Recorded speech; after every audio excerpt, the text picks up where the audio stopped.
If everyone would grab their seat, we're going to start off today's activity with some policy information. So if you grab your seat, and I'd like to thank everyone for being here this morning and for this discussion. And I'd like to recognize Kim to do what? To please proceed. Good morning. I'm Kim Trippo, and I'm the AG Director, and I welcome this opportunity to share information about the AG process with you. Oh, it's on. The green light is on. A little bit closer. Woo. Sorry about that. I'll start again. I'm Kim Trippo. I'm the AG Director, and I welcome this opportunity to share information about the AG process with you. Many wonder what AG is and where these funds come from. The Quality Education Support Fund is commonly referred to as 8G. 8G being the number of the amendment to the act that provided Louisiana and other coastal states with a fair and equitable share of mineral revenues. In 1986, Louisiana voters dedicated these funds to education for the improvement of education. These federally awarded funds are received and placed in the Louisiana Education Quality Trust Fund, which is the permanent fund, and then 75% of the interest is placed in the Louisiana Quality Education Support Fund and divided between the Board of Regents and BESI. It is constitutionally mandated that these 8G funds are allocated for all or any of the following purposes: compensation to instructional employees, superior textbooks and equipment, exemplary programs, remediation and preschool programs, research including pilot programs, teaching of foreign languages, and scholarships or stipends to prospective teachers in critical shortage areas. BESI awards AG funds through the block, statewide, and/or competitive allocation. When we think of block grants, the block grants allow agencies to implement projects based on board-approved focus areas. The agencies receive grant awards based on their previous year's October 1 count. Public systems receive a per pupil amount and an additional base amount, while non-public systems, as well as public and non-public independent schools, receive a per pupil amount only.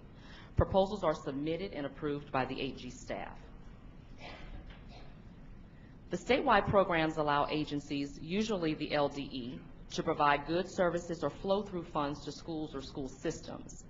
These programs focus on goals determined by the agency and can be implemented as pilots with selected sites or statewide to impact a multitude of schools and students. These proposed programs and funding amounts are presented to the board for approval. In an effort to flow more money directly to the schools, the board discontinued the competitive grant process in fiscal year 10-11 and increased the block allocation amount. Competitive grants previously identified exemplary and innovative projects written by school-level personnel, and these grants were awarded to those ranked highest by independent readers.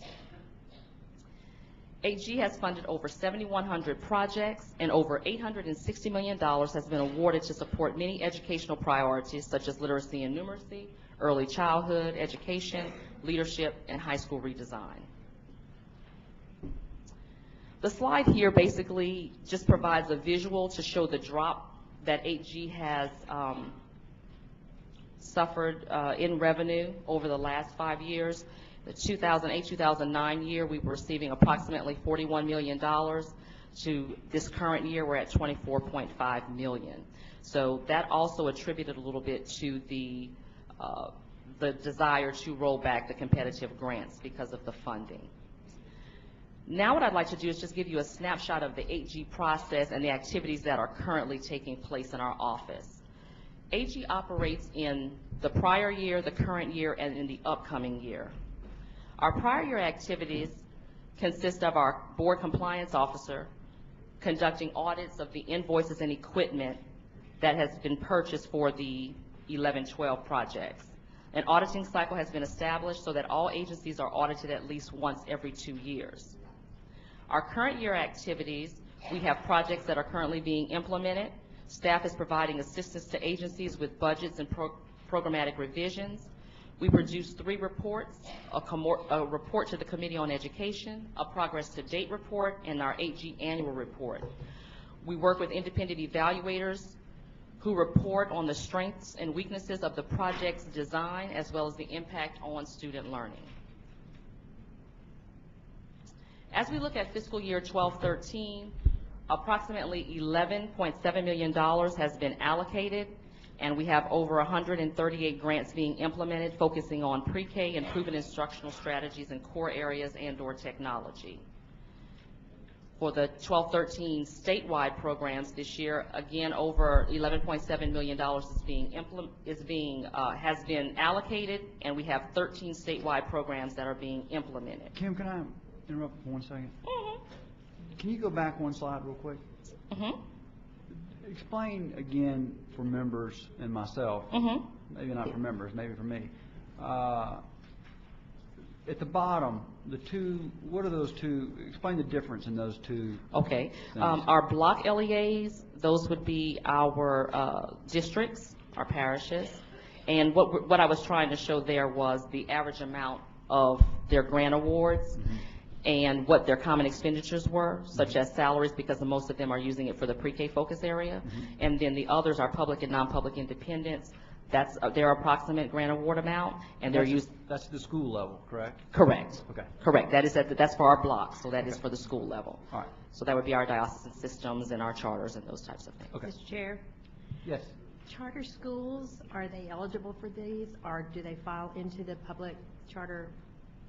They are eligible to receive funds. They're following the public, non-public independents. They would fall on the bottom. Okay. Yes. Any other questions while we? Any other? Yeah. I know there are going to be more later. I'm not going to stop. But if anybody had any more they wanted to ask right this moment, sorry about that. All right. No Thank problem. No problem.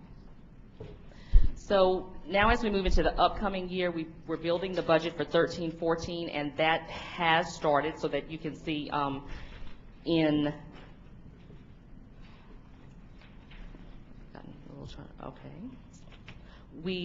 think I've gotten ahead of myself. Hold on.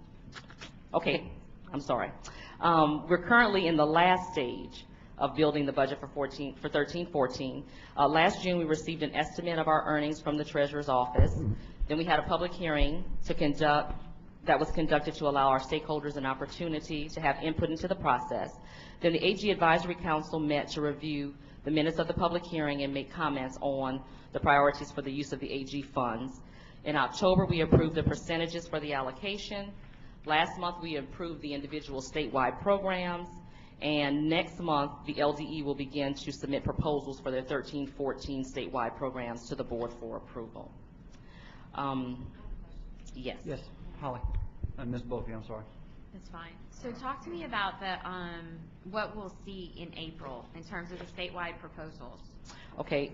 Of the programs that were approved in January, the department will start bringing probably 3 to 4 to you, and they will bring you the proposal and the budget. So the goals, the objectives of what that program is going to be doing for the 13-14 year. Okay, thank you. All right. So the 13-14 budget, again, has been established, and block and statewide both will be receiving a little over $11.2 million, and there have been 11 statewide programs that have been approved. So basically, we approve the description of the program and the amounts, and then they're going to come through with their proposals to the board in April, June, and August. And if I may, those proposals will be based on these areas of concentration, correct? Yes. Okay. Do we prioritize those by a percentage? The LDE is given the opportunity.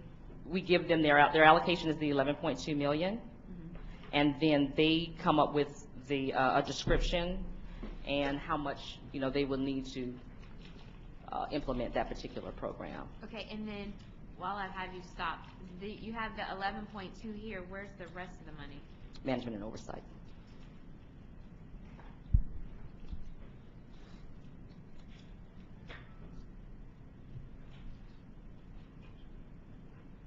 So in preparation for building the budget for 14-15, looking ahead, it's pretty much the similar slide.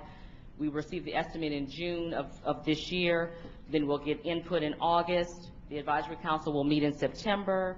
We'll have the The percentage will be determined in October. Next January, we will have the approval of the individual statewide programs, and then the proposals will begin to come before the board April through August of 2014.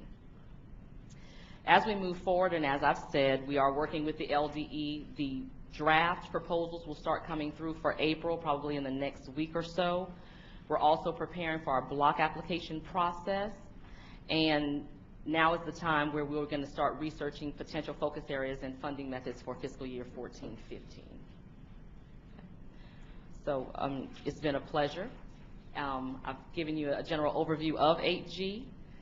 If you have any questions or concerns, comments on how we'd like to move forward. I have another question. Yes.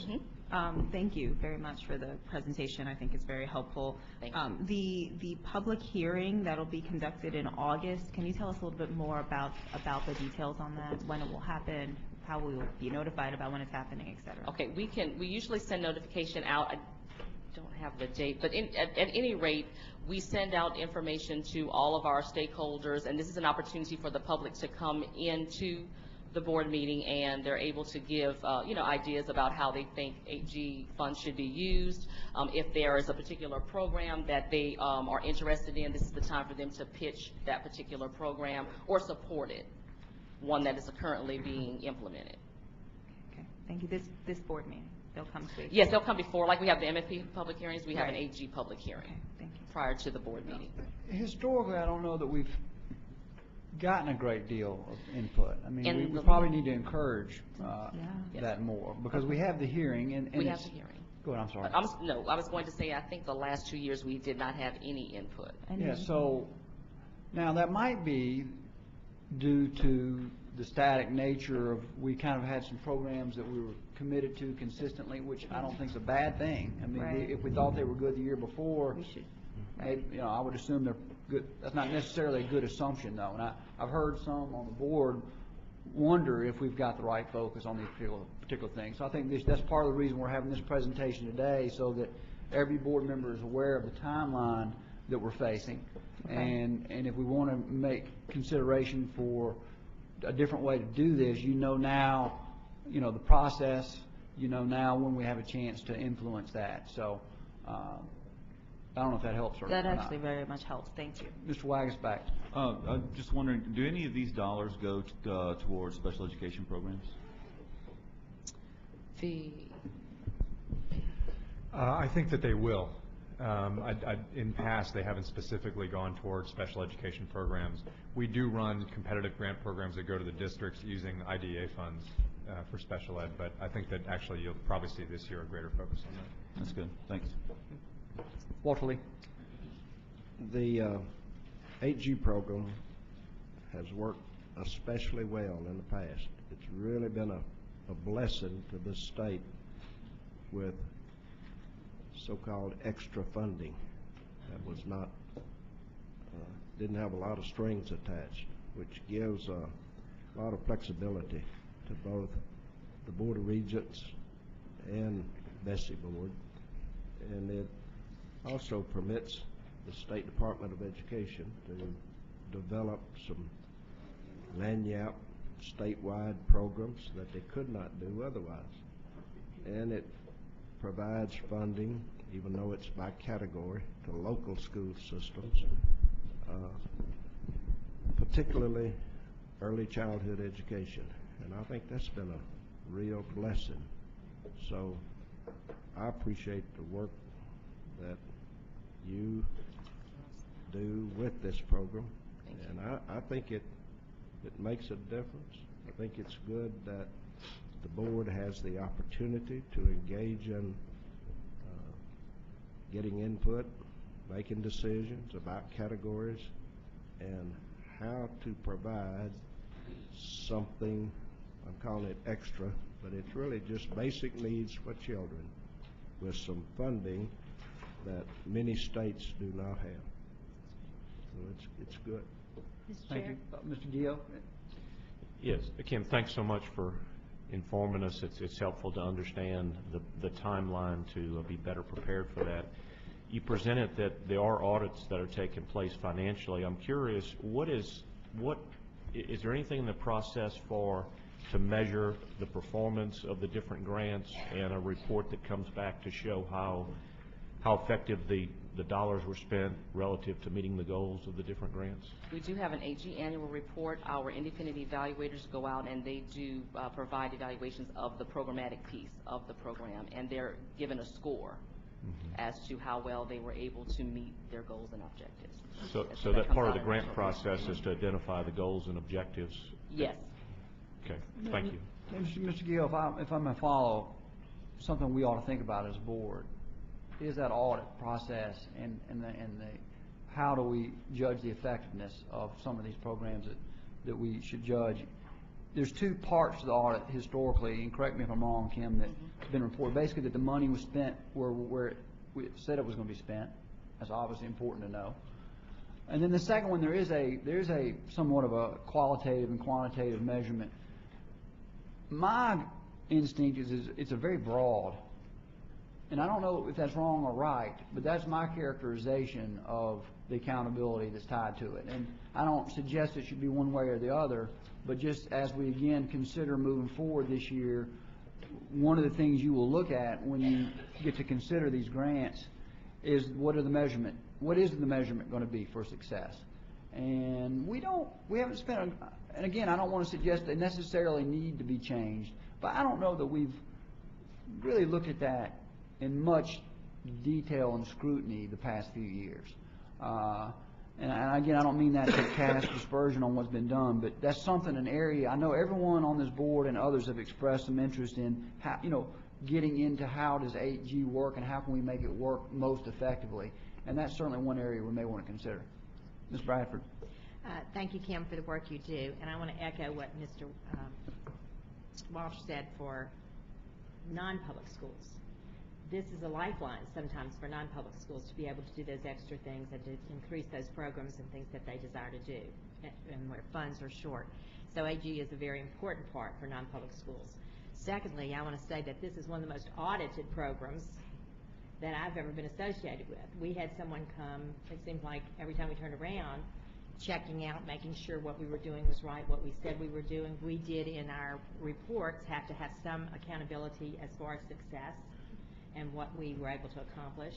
I think that every program is individual to a degree, and so the audit becomes more difficult to give a standard guideline where this is what success looks like, because you would have to do a success goal for every single proposal or grant that's given.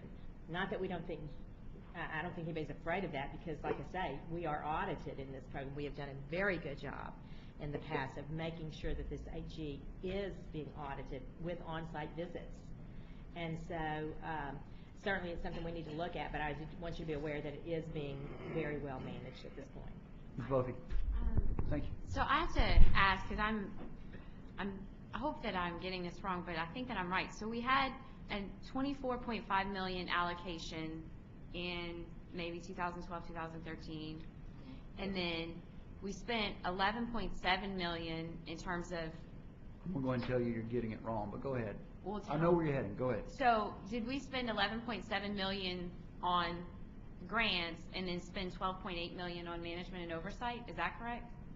No. No. Okay. What's so help the me percentage? understand. It's about 3% on admin? 3. 3% of 3 to total 4%. amount. So how on do we admin. get down to just the 11.7 on allocation? What am I missing? There's two. There are two. One is for block and one is for statewide, so it's combined. It's 11.7 For each one. For Okay, each one. Great. That makes me feel a Yes, lot better. for each one. But tell me about, explain the difference in how the block and the statewide work then. So statewide is we spend all the money across the state evenly, and block is we award it to different districts based on their grant process? based on their enrollment. They receive a per pupil amount based on their enrollment, and if they're a public LEA, they will receive a base along with that. And so our statewide. So they get it no matter what? Like you just get it Correct. for being in Louisiana? I'm sorry? You just get it for being in Louisiana, not because you're doing something different or extra or special? An approved school receives an 8G allocation. Every school does? Or? Yes. Okay. I think that there is just a couple of things to be aware of. This is from the department's relationship with Bessie, it's a little bit of a different stream because you have control as a board over the entire funding stream and then you approve the allocations. In most funding streams, it's just part of the state's budget for us and then you approve the allocations, but you don't govern the entire pot of money. And I think that in past, what that in part resulted in is, yes, you've got the formula, so the formula money goes out, but then there was, in my view, not as much connection of how the funds were used to the department's strategy. So when we came on board, there was a set of literacy programs, there was a set of turnaround programs, personnel development, whatever. And what we've tried to do, and really I give Beth a lot of credit, and I also give Sheila Guidry a lot of credit for this, is to bring all of our funds, whether they're Bessie governed or whether they're just part of the state's budget, or the department's budget, kind of under the umbrella of the organizational structure you saw yesterday. So the executive team reviews each department's budget. It's being developed right now actually with Beth. And in that, obviously, is our strategic priorities.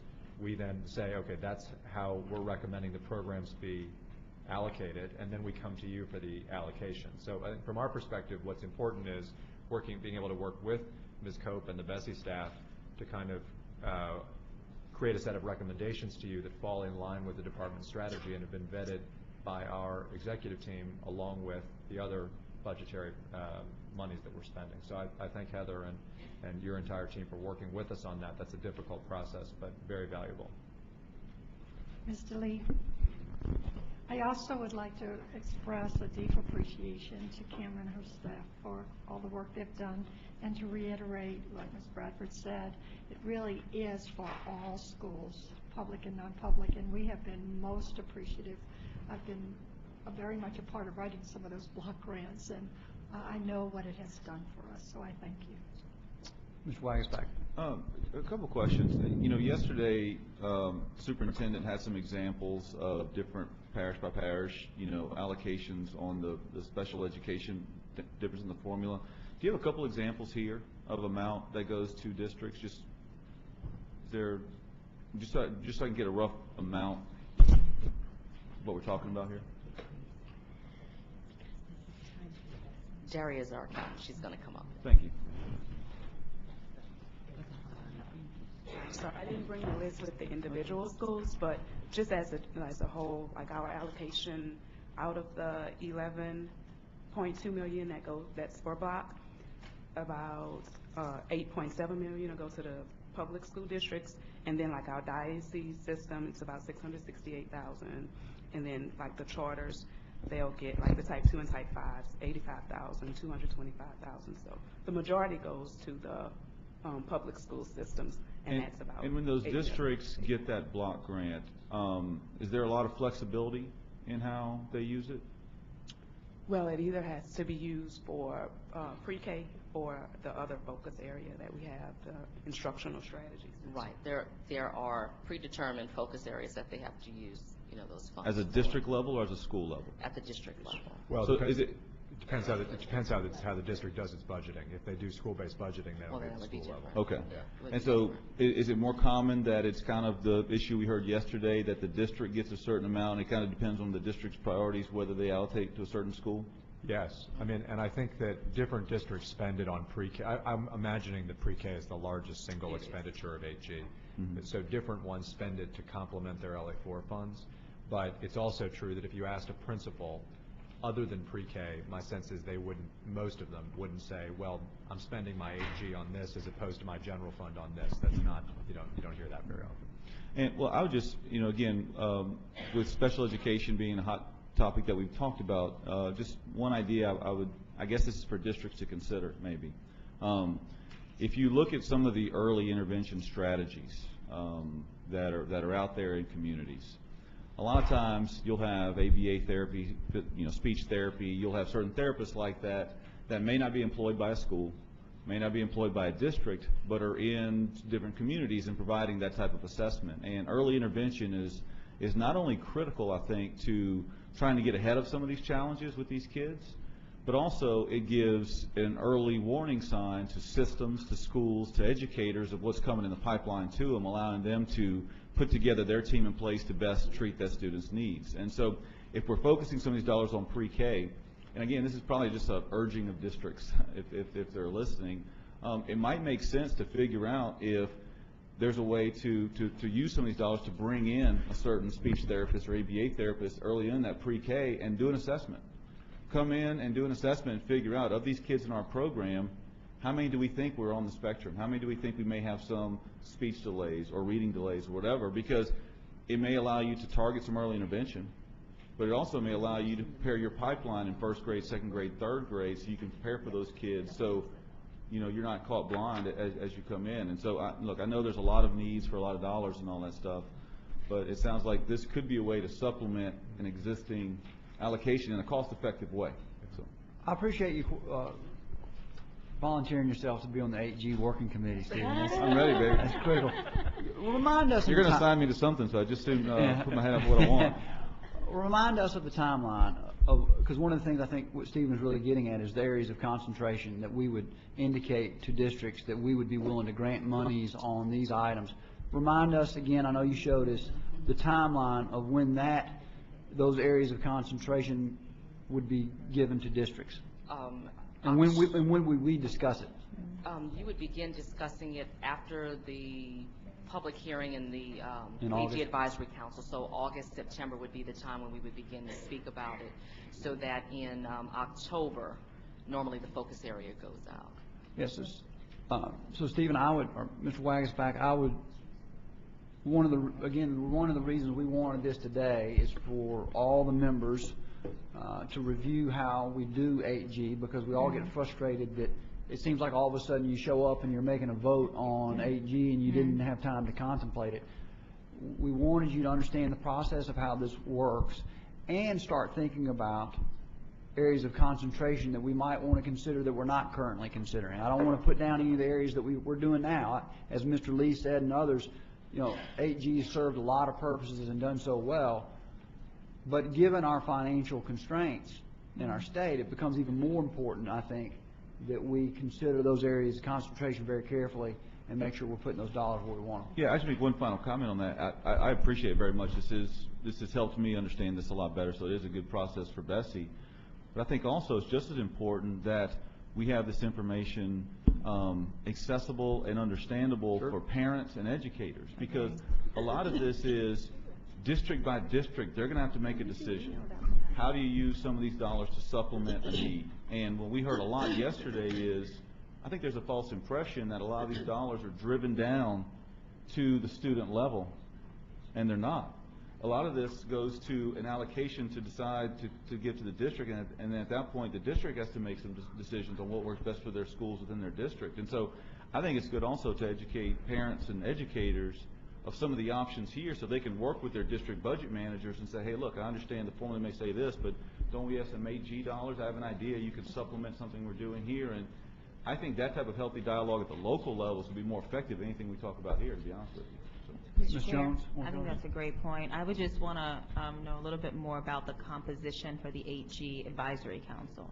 So historically, who's been on that? When has it been? It's like a 16-member group that everyone has an opportunity to, you have an appointee or a designee, and it could be, it's a business person, a superintendent, maybe a supervisor, a parent.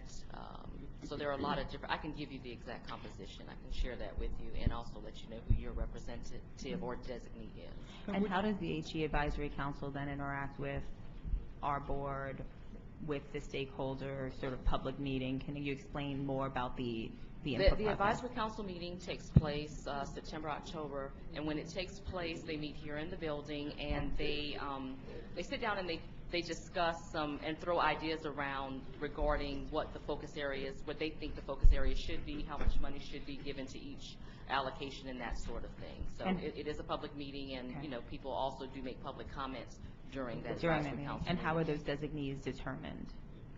Each one of you are able to determine who is on the HE Advisory Committee. And so I can get who you have currently as your designee, and then you can make a I would determination. appreciate that. Okay.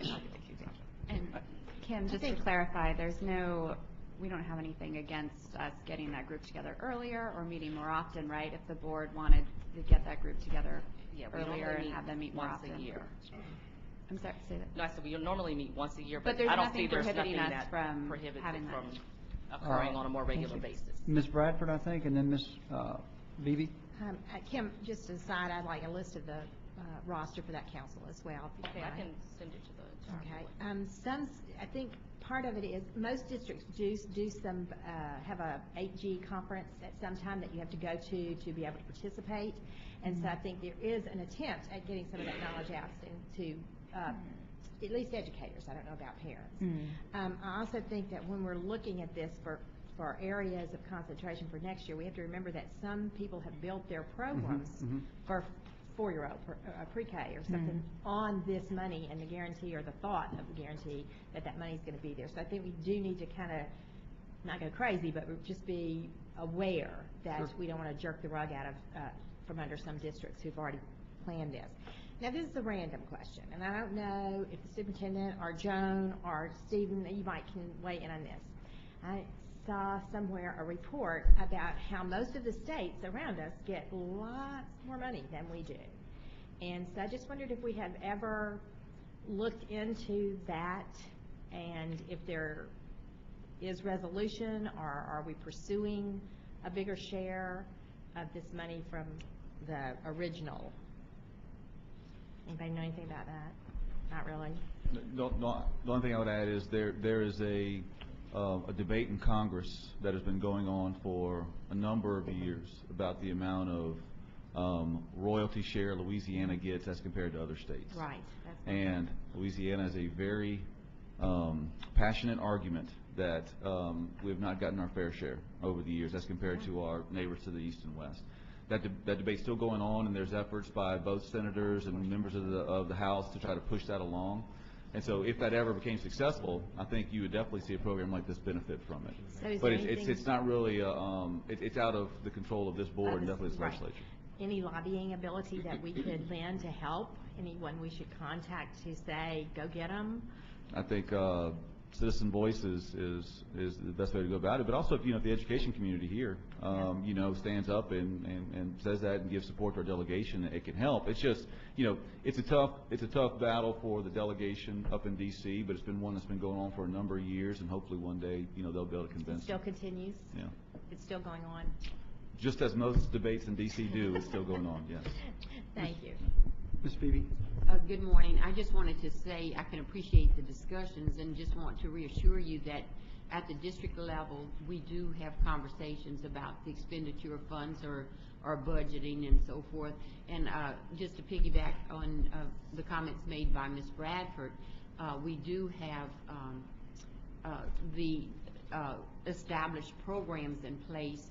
And when we look at the projected budget for 2013-14, we see a reduction. So, I can appreciate the enthusiasm for allowing creativity and what have you, but we also have to recognize that we have to sustain the programs in place, and we're looking at a reduction in the funding. So I just wanted to But the only thing I would add to that is that's... Mr. Wagasback. I'm sorry, Mr. Chairman.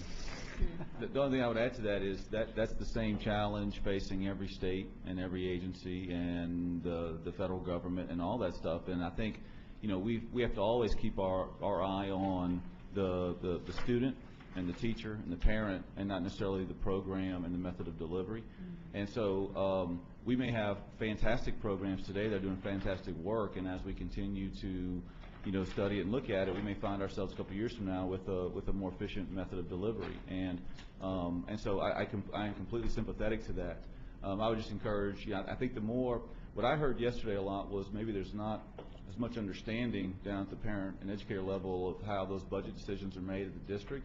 And I would just encourage continued dialogue on that. And I think, you never know what kind of good ideas might come out of it. I think it would help us to meet and understand how districts, in fact, are using their 8G. In many ways, they're using them in excellent ways. I think you'd be hard-pressed to find that the 4-year-old pre-K program, is underfunded. So we want to be supportive of that. But I think both points are well made, which is let's be cautious about what we do and don't do in regard as districts make their budgets. But at the same time, let's don't be frozen in time.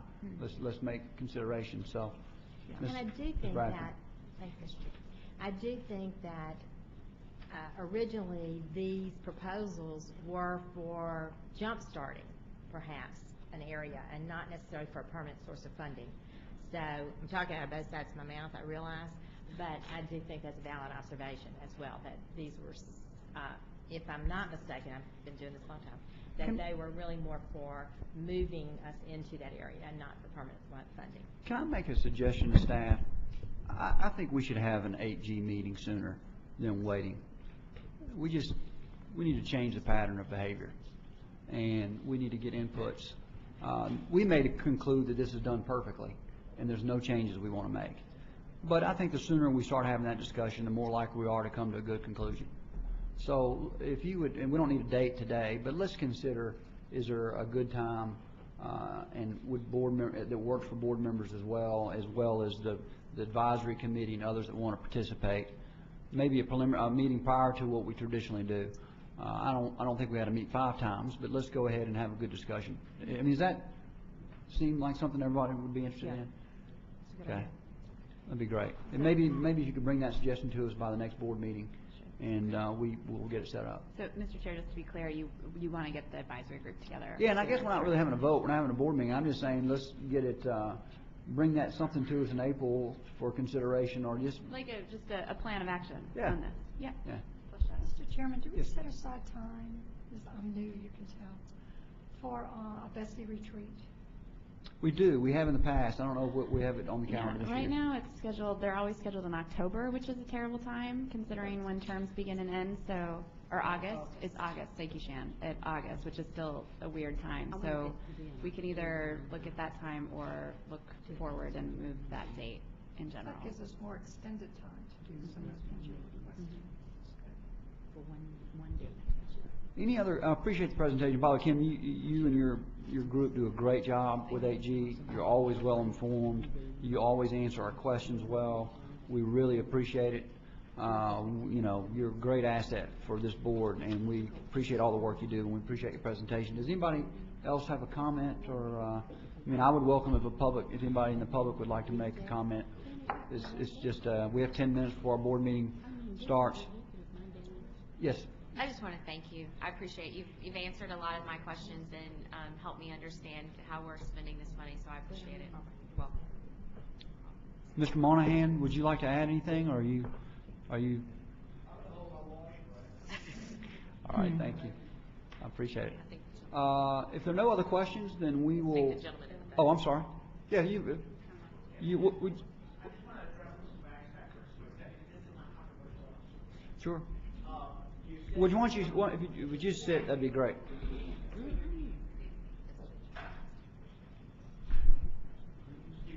Sir, can you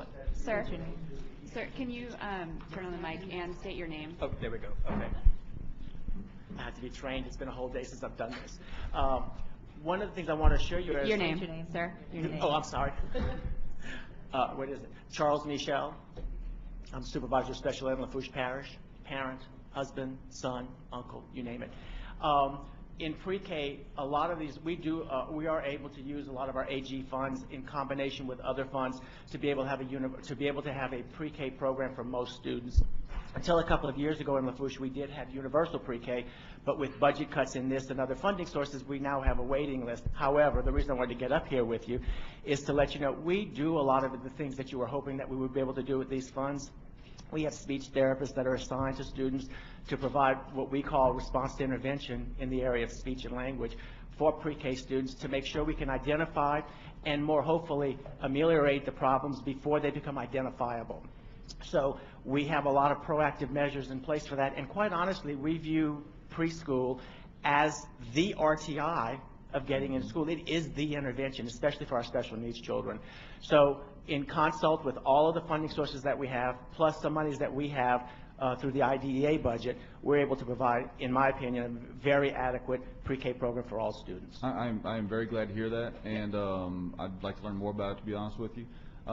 You know, and also I would encourage you that, you know, sit down with your district budget manager, and as a passionate advocate for special education, you know, try to explore other ways that maybe AG can also help supplement the great work you're doing today. So that's and we do. That's one thing in our district, and I can't say it's true in all districts, but in our district, We collaborate with Title I and the people who handle AG and the Title II and the IDEA budgets, all the general fund budgets.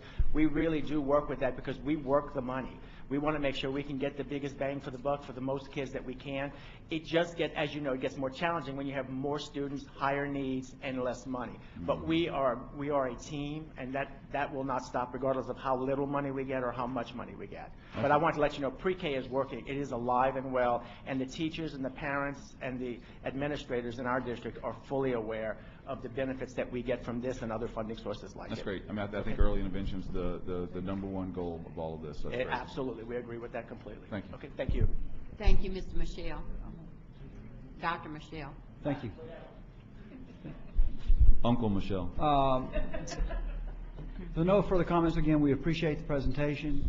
If we don't mind, let's send a copy of the timeline again to everybody, and let's follow up with the potential of an earlier meeting. Let's also distribute to all the members who make up that advisory council right now, in case they're unfamiliar with who their appointee may be. And we appreciate it. We will begin the board meeting in 10 minutes.